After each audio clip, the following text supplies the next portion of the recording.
Kathy Turkanian was only 16 when she gave birth to a baby girl named Alexis Badger. Kathy was young, but ready for the challenges of motherhood. Unfortunately, Kathy's mother wasn't convinced. She believed that Kathy was too young for such a responsibility and urged her daughter to give her baby up for adoption. After consistent pressure from her mother reassuring her that Alexis would be taken in by a good family, Kathy would give in when Alexis was 9 months old and put her up for adoption. I thought she had the best family out there, and why wouldn't I? She was perfect. She was one of those babies that did not cry much. Though Kathy had those feelings, it wasn't too long after giving Alexis up that she developed an unsettling feeling that she couldn't shake. I could hear her calling me, "Find me, find me." Kathy decided that it would be best to wait until Alexis was a teenager to reach out to her. But when that time came, Kathy was left disappointed. Kathy would discover that due to it being a closed adoption, the identity of the adoptive parents, along with the location of her daughter, were sealed.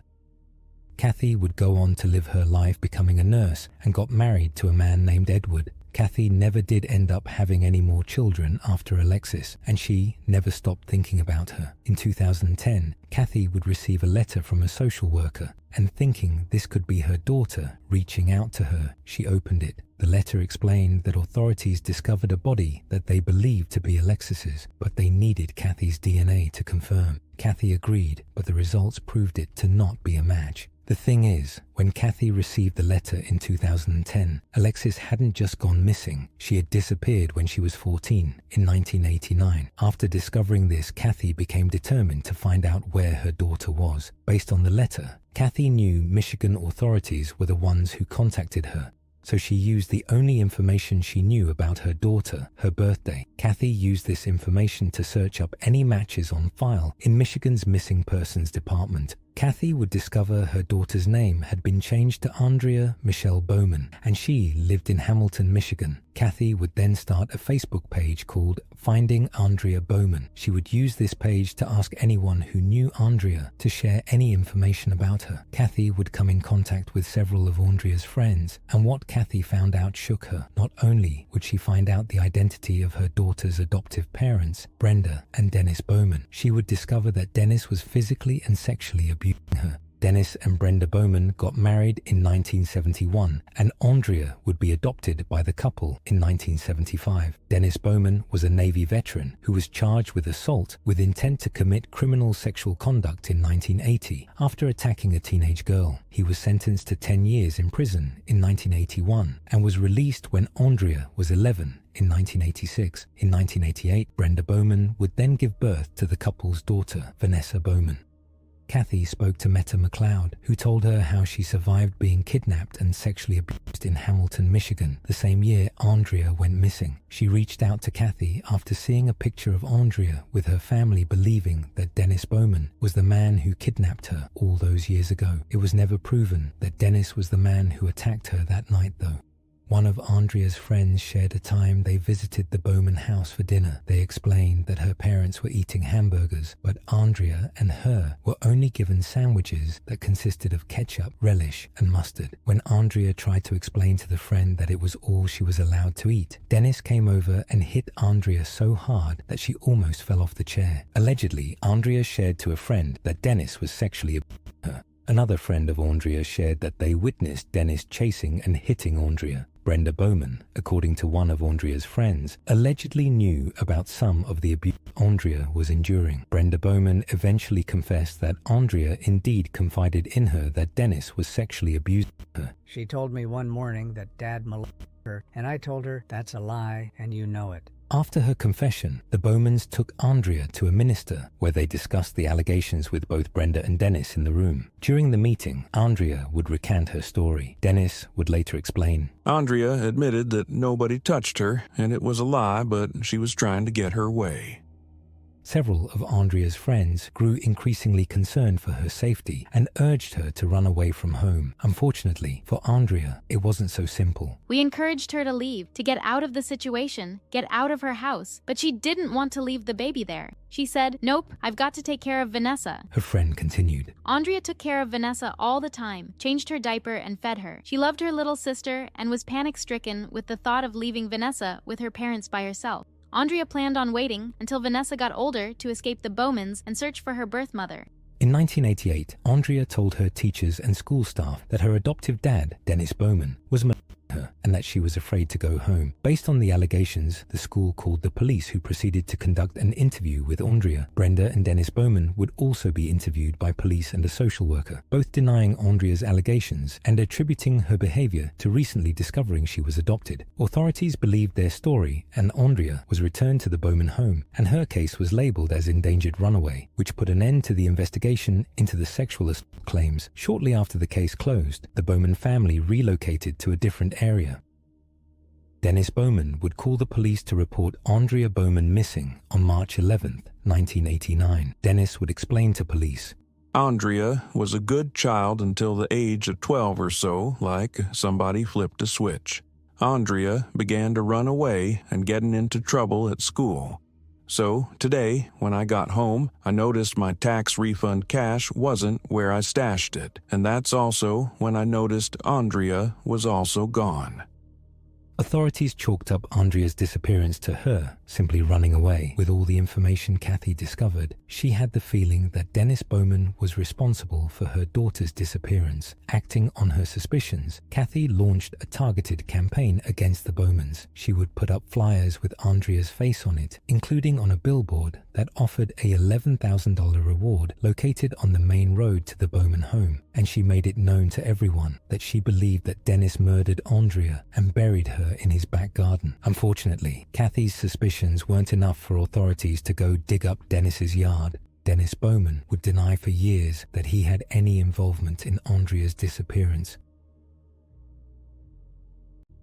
In November of 2019, Dennis Bowman would be arrested for suspicion of murder. However, it wasn't in connection to Aundria's disappearance. He was charged with the death of Kathleen Doyle in Norfolk, Virginia. Kathleen Doyle was a 25-year-old woman living in Norfolk, Virginia, who had just married her Navy pilot husband in 1979. Kathleen had a friend over her house for wine on the night of September 9th, 1980. Kathleen's husband was deployed at the time, and around 9:30 p.m., Kathleen and her friend would say their goodbyes. 2 days later, when neighbors became concerned when they hadn't seen her, they called the police. Kathleen Doyle would be discovered on the floor of her bedroom, sexually with a circular burn mark on her right cheek. Investigators located a Lincoln log toy inside Kathleen's bathroom trash can with one burnt end that matched her burn mark. Investigators could tell a violent break-in had occurred. Furniture was overturned and items were scattered everywhere. The evidence showed that Kathleen put up a fight against her attacker. Investigators discovered Kathleen's telephone had its mouthpiece removed. This would make it impossible for Kathleen to be heard if she attempted to call for assistance. An autopsy would show that Kathleen Doyle's cause of death was mechanical asphyxiation, essentially strangulation. Investigators didn't have much to work with. They found no fingerprints or likely suspects among Kathleen's neighbors. Ultimately, Kathleen Doyle's murder would go cold. The case would remain cold for almost 40 years until advances in DNA testing gave investigators the break they needed. Kathleen's bedspread had some DNA, and investigators were now able to build a Y chromosome DNA profile from it. The results allowed investigators to compile a list of 31 names of potential suspects using genetic genealogy matching. Dennis Bowman was number 31 on the list. Virginia investigators would eventually discover Dennis's background and Aundria's disappearance. Further investigating would uncover that Dennis had been in Norfolk for a 2-week training camp while he was in the Navy, the same time as Kathleen's murder.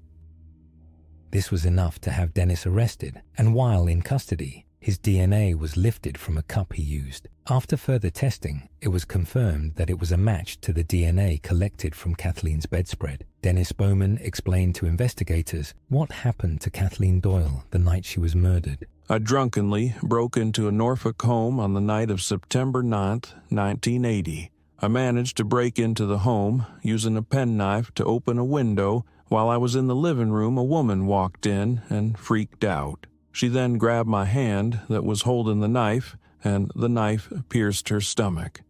Detective John Smith explained to Dennis that Kathleen Doyle had her hands tied behind her back, been stabbed in the chest and back, and was bruised all over. Once confronted with the truth, Detective Smith explained Dennis's demeanor changed, claiming he wouldn't face him, and he became childlike in a way. Throughout his interrogation, Dennis claimed he never sexually assaulted Kathleen, nor did he stab her more than once. Dennis Bowman pleaded guilty in June 2020 to first-degree murder, rape, and burglary. He was given 2 life sentences in prison, plus 20 years for burglary. Finally, Kathleen Doyle got the justice she deserved. Now, investigators worked on giving Aundria Bowman that same justice.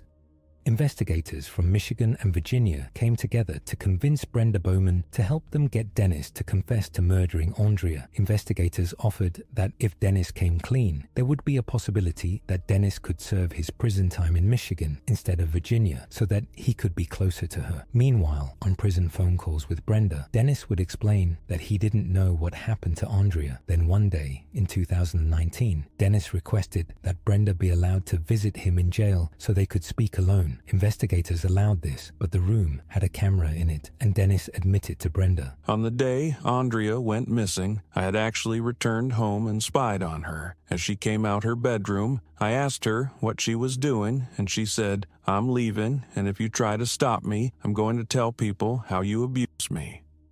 So I hit her, and she fell down the stairs. Her head rolled over, and she just stared like a doll. I realized that she was dead, and I didn't want to go back to prison, so I carried Aundria out to our barn. I kept her there for several days while I burned her overnight bag, which I now believe held the money I reported stolen, and her coat. To dispose of her, I tried to put her body inside a cardboard barrel, but she wouldn't fit, so I cut her legs off. Then, on trash day, I rolled the barrel next to our neighbor's trash. As long as I didn't tell you, Brenda, you had hope. Even with that information, investigators decided to continue to monitor Dennis and Brenda's communication. On December 12, 2019, Dennis would write a letter to Brenda changing his story, stating, Aundria did fall, but I buried her next to a local graveyard, giving her a proper grave. I wrapped her like a mummy in a clean white sheet and encased her in a tarp with cedar chips, cloves, and cinnamon. Aundria was wearing jeans, a sweater, and a gold necklace with a heart and a cross. I have driven by her gravesite more than 100 times over these 30 years. Investigators expressed to Brenda that she needed to push a little harder with Dennis for the truth after they searched local graveyards for Aundria's body, but were skeptical. Their breakthrough would come from another phone call between Brenda and Dennis. I buried Aundria in our backyard, Brenda protested. We didn't even live in that house when Aundria disappeared. Dennis explained. I put Aundria in a barrel and buried her at our old home, and when we moved, I dug Aundria up and moved the barrel as well. I dug the hole in our new yard and put the barrel in. She's been right there the whole time. In February 2020, authorities dug up the Bowman's yard with heavy machinery to break through the cement. They would discover skeletal remains that were positively identified as Aundria's through a familial DNA match with Kathy. Brenda Bowman would be given Aundria's remains, and she would have them cremated. Brenda offered half of Aundria's ashes to Kathy, who reluctantly accepted. Kathy expresses that she is determined to get all of her daughter back. All that is just chopping her up more. Dennis Bowman pleaded no contest to the second-degree murder of Aundria Bowman on December 22, 2021. At his sentencing hearing, the judge stated, His numerous assaults, his behavior in this case, other convictions all indicate Mr. Bowman is a serious, dangerous man that has harmed many communities, many families. It's impossible to articulate the words to describe what he has done. Reading what he has done is sickening. On February 7, 2022, Dennis was sentenced to 33 to 50 years in prison for the murder of Aundria Bowman.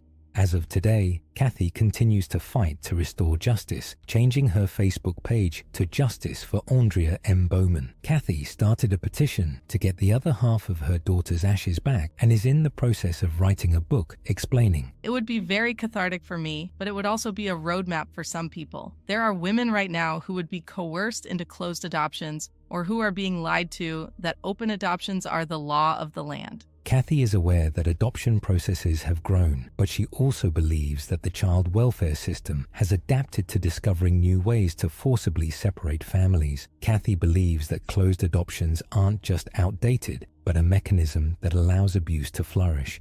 Closed adoptions allow all this stuff to happen, and there's no recourse for the biological families. I want that to stop. These children are being taken by who knows who and murdered, and there are more than you could even imagine. It has to be abolished. Kathy fights for open adoptions to be the legal standard. I don't know if I can do it in my lifetime, but it's time to get a movement started. And, the police, the ones that did this work, I'm very proud of them. They did an incredible job. I have issues with the people that dropped the ball years ago, and it's across the board. It's the school, it's CPS, it's the police, it's the church, it's across the board. It's the adoption agency that put her in all of it, And so, I just will continue to march forward because that seems the best direction, and just expose the whole thing, and the chips will fall where they may.